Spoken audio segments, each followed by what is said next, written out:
सुख में ही हम सबका सुख है। और संजय शर्मा जी ने जिस भाव से जो बातें आप सबके बीच में रखी हैं, उनका एक एक शब्द बिल्कुल सत्य है। सुखवंत के माध्यम से अब रामगढ़ आगे बढ़ चुका है, बढ़ने वाला है और आने वाले समय पर रामगढ़ की जनता को एक तरह से मैं मानता हूं कि राम राज्य जैसी अनुभूति होने वाली है।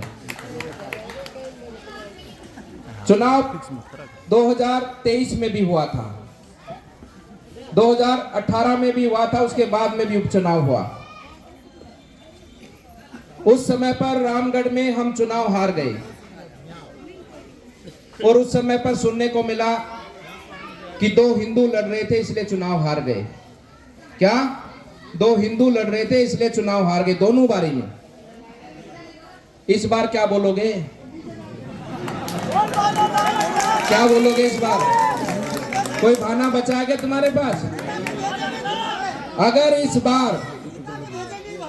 बार जैसा मुझसे हमारे पूर्व सरपंच साहब ने कहा कि उनके तो 70-72 हजार वोट ही हैं, और मैं तो आपसे ये कहने आया हूं, आपसे निवेदन करता हूं, हमारे वोट 2 लाख हैं और पूरे राजस्थान को ये जानकारी हो जानी चाहिए चुनाव के परिणाम के बाद में कि यहाँ पर जितने वोट उनके हैं उससे ज्यादा तो हमारी जीत हुई है, तभी हमारा सम्मान है।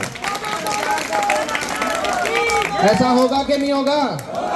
हो सकता कि नहीं हो सकता? तो फिर ऐसा परिणाम होना चाहिए। राजस्थान में जब अखबार में 23 तारीख को जब अखबार में खबर 24 तारीख को छपे तो रामगढ़ का नाम सबसे ऊपर छपे। इस तरह से आप सबको मिलकर काम करना है और उनको पता लग जाना चाहिए। वैसे उनके खानदान में तीसरा व्यक्ति है जो चुनाव लड़ रहा है, इनकी माताजी, इनके पिताजी, अब ये तीसरा आ गया। इन तीनों लोगों ने चुनाव लड़ा है और चौथा पांचवा जो पेट के अंदर होंगे या पेट से बाहर आ चुके हैं, वो भी आने वाले समय में सोच रहा होगा कि एक समय वो भी चुनाव लड़ने की सोचता होगा। लेकिन ये जो परिणाम जो 23 तारीख को आने वाला है, ऐसा परिणाम रामगढ़ की जनता करके दिखा दे कि आने वाली 7 पीढ़ियों तक वो कभी चुनाव के बारे में सोचे ही ना। कि अब रामगढ़ बटेगा नहीं, रामगढ़ एक है, सब एक साथ मिलकर काम करते हैं और कोई संदेह नहीं होना चाहिए किसी को, आज कोई संदेह नहीं होना चाहिए। लेकिन जैसा मैंने पहले कहा था कि इस बार कोई बहाना नहीं चलेगा, इस बार आप कुछ नहीं कह सकते। इस बार आपको एकजुटता के साथ में एक बड़ा परिणाम लेकर ही आना है। राजस्थान और पूरा देश इस चुनाव को देख रहा है। इसलिए बंधुओं, आज जो उत्साह गांव के अंदर था, ये राम का बास है, रामगढ़ का चुनाव है, और जो आज उत्साह इस गांव के अंदर था, ये उत्साह अभी से, इसी समय से पूरे विधानसभा क्षेत्र में पहुंच जाना चाहिए। आपकी जेब के अंदर मोबाइल फोन है।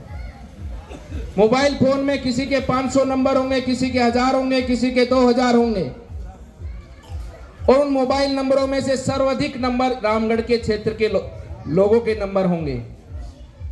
अभी बहुत समय पड़ा है, ऐसी कोई बात नहीं है। 13 तारीख को मतदान है, लग जाओ अभी से। एक एक वोट को जोड़ना, एक एक भाई को साथ मिलाना है। रामगढ़ की चिंता आप सबको, हम सबको मिलकर करनी है। रामगढ़ की स्थिति क्या है आप सब जानते हो। क्या रामगढ़ की जनता ये चाहेगी कि जो गौ मांस, गौ हत्या करने वाले हैं वो रामगढ़ पे राज करेंगे? आप चाहेंगे ऐसा? क्या आप चाहेंगे ऐसा? जो यहाँ रामगढ़ के अंदर हमारे गरीब परिवार, ऐसी परिवार की बहन बेटियों को ले जाकर लव जिहाद के माध्यम से उनके जीवन को बर्बाद करते हैं, क्या आपकी जिम्मेदारी नहीं बनती है? वो क्या बहन बेटियां आपकी बहन बेटियां नहीं है?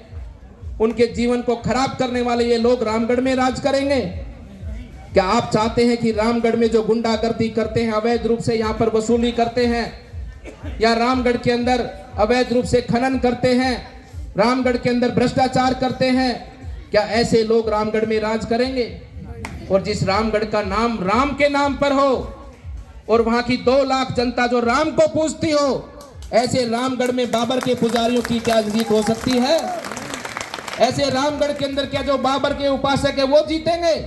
लालच होगी हमारे पर अगर ऐसा हो जाता है तो। इसलिए बंधुओं, बहुत से लोग, कांग्रेस के लोग ये प्रचार करते घूमते हैं कि सुखवंत तो भोला आदमी है। मैं कहता हूं सुखवंत जितना भोला है उतना ही ईमानदार भी आदमी है, उतना सच्चा भी आदमी है। और राजनीति के अंदर सच्चा और ईमानदार आदमी आज के समय में बहुत होना आवश्यक है। ये सबसे बड़ी जरूरत है आज भारत की और पूरे समाज की। सच्चाई जब आदमी के साथ जुड़ती है, ईमानदारी जब सच्चाई आदमी के साथ जुड़ती है, जो उसके पीछे पीछे विकास चलता है, उसके आगे भ्रष्टाचार दूर भागता है, गुंडे बदमाश उससे डर के दूर भागते हैं, क्योंकि वो कभी भी किसी का पक्षपात नहीं करता, वो किसी के साथ अन्याय नहीं करता। जब ऐसा व्यक्ति आपकी सेवा में जुटेगा तो स्वाभाविक रूप से रामगढ़ के अंदर एक सुशासन की राज्य की व्यवस्था होगी। अपने आप से ये चीजें जो आज पक्षपात करते हैं, गुंडे बदमाशों को थाने से छुड़वाते हैं, ये सब चीजें रामगढ़ में होना ही बंद हो जाएंगी। ईमानदारी सबसे बड़ी चीज है। जैसे सुख सबसे बड़ा अनुभव है, सुख सबसे बड़ा आदमी का एक तरह से भगवान का आशीर्वाद है। सुख के साथ में समृद्धि, धन इत्यादि सब कुछ आ जाता है। उसी प्रकार से ईमानदारी के साथ में, ईमानदारी के जीवन जो सेवा का जीवन है, ऐसा व्यक्ति समाज को बहुत आवश्यक है। और वैसा व्यक्ति आपके पास है, आपके गांव में है, आपके सामने बैठा है। इसलिए ज्यादा समय नहीं लेते हुए मैं इतना ही कहना चाहता हूं, कोई ये ना सोचे अति उत्साह में ना आए, हमें इतिहास रचना है। बात ये है, जीत तो आपकी पक्की है, कोई निश्चय नहीं, कोई संदेह नहीं, लेकिन इतिहास रचना चाहते हो कि नहीं चाहते? अरे माननीय मुख्यमंत्री जी को लगना चाहिए कि 7 विधानसभा सीटों पे उपचुनाव था। जब राजस्थान का परिणाम दिल्ली में जाएगा तो दिल्ली में बैठे हमारे नेताओं को लगना चाहिए कि राजस्थान में 7 विधानसभा सीटों का चुनाव था और 7 विधानसभा सीटों में रामगढ़ की जीत सबसे बड़ी जीत है। तभी तो रामगढ़ की जनता का सम्मान है। और जब इतनी बड़ी जीत उपचुनाव के बाद में होती है, जब आम चुनाव होता है, जब इतनी नजर नहीं आती है, उपचुनाव में जब बड़ी जीत होती है तो मुख्यमंत्री जी को नजर आती है। और जब मुख्यमंत्री जी को नजर आएगी भजनलाल जी को, तो विकास यहाँ पर दौड़ कर आएगा, चल कर आएगा और आपके घर तक विकास पहुंचेगा। इसलिए ये चुनाव केवल हमारे लिए नहीं, ये चुनाव केवल सुखवंत के लिए नहीं, ये हमारे इस रामगढ़ के भविष्य के, रामगढ़ के विकास के लिए चुनाव है। आप चाहते हो ना रामगढ़ का चौमुखी विकास हो? चाहते हो ना रामगढ़ के घर घर में पानी पहुंचे? इसके लिए कौन काम करेगा? आप सब लोग मिलकर काम करेंगे। हम जो कार्यकर्ता मंच पर बैठे हैं, हमारा तो जीवन में एक ही संकल्प है कि हमें अपनी इस भारत भूमि की सेवा करनी, हमारे भारत के लोगों की सेवा करनी है। हमने यही संकल्प लेकर इस जीवन के अंदर, राजनीतिक जीवन के अंदर अपना कार्य किया है, कार्य आगे बढ़ाया है। लेकिन सबसे बड़ा निर्णय जनता का है, सबसे पहला योगदान आपका है। आप सब लोग आशीर्वाद देंगे तभी ये काम आगे बढ़ पाएगा। आपने आशीर्वाद दिया, आपने ताकत दी, राम मंदिर भी बना, धारा 370 भी पहुंची, आपने ताकत दी, आपने आशीर्वाद दिया। भारत के 10 करोड़ से अधिक परिवारों को शौचालय बने, भारत के अनेकों परिवारों में लगभग 8 करोड़ से अधिक परिवारों के अंदर प्रधानमंत्री आवास बने।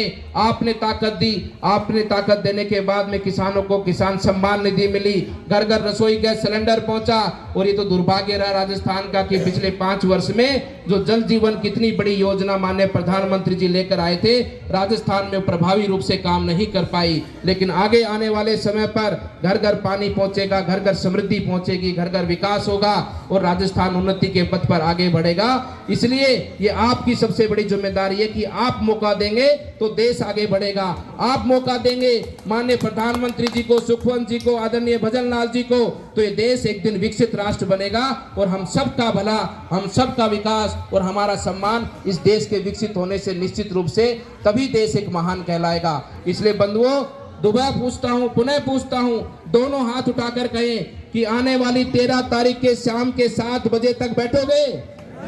नहीं बैठोगे ना? एक एक मतदाता से संपर्क करोगे और जो भाई बंधु बाहर गए उनको भी बुलाओगे? उनको बुलाने की व्यवस्था करो और वोट डालने की व्यवस्था करो। वोट डालने वाले आप हो, वोट आपका है, ईवीएम मशीन आपकी है, देखते हैं आपको वोट